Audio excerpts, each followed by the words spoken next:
Welcome, executives from the DOE and NESA.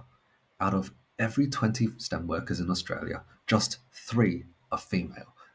This begs the question whether this is simply to be expected or whether we have failed our females elsewhere. This is an issue that revolves around educational inequity, a problem currently being addressed by the United Nations SDGs, by our legal obligations under the Australian Education Act, as well as our responsibilities in the Alice Springs Education Declaration. Showing our commitment to educational equity and quality will ensure that the people who gave us the chance to make positive change will continue doing so. Now, females are often subjected to cultural stereotypes which lead to a lack in confidence in STEM achievement compared to males. Who hasn't heard the statement, boys are better at math and girls are better at English? We can see the long-term effects of these stereotypes through HSC course enrollments. When we look at subjects strongly linked to tertiary STEM programs, only one subject has a dominant female majority. We then have to ask, what resources is NESA providing for our females? And the answer is not much. In fact, it's just HSC past papers, which at that point is too late to encourage quality STEM participation among females. The only other relevant resource for students is found in K to 10, extracurricular activities, which when you click on, is not even there. So it's clear we need better updated resources.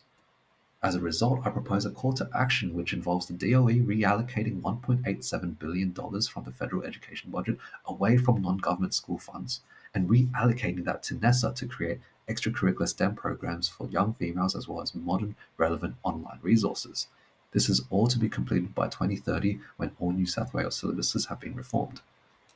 But doesn't this hurt non-government schools? And this is a very valid concern, as reducing funds can infringe on the right to school choice. We can see that non-government schools are already receiving less total funding than government schools, and a reduction in one of their main sources of income would surely hurt this sector.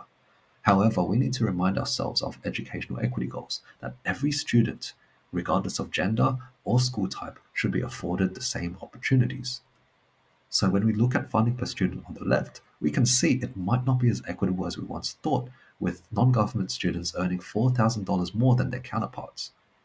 With this call to action in place, not only do we improve equitable funding for all students on the right, the federal government still remains one of the main sources of income for non-government students. So clearly 3 females out of every 20 STEM workers should not be the norm. We need to build resources to facilitate female STEM engagement from an early age and crush the cultural stereotypes that have held young girls back. We do this, we uphold the core educational values of New South Wales, and we show the people of New South Wales why we should be the ones to continue making these positive changes. Thank you.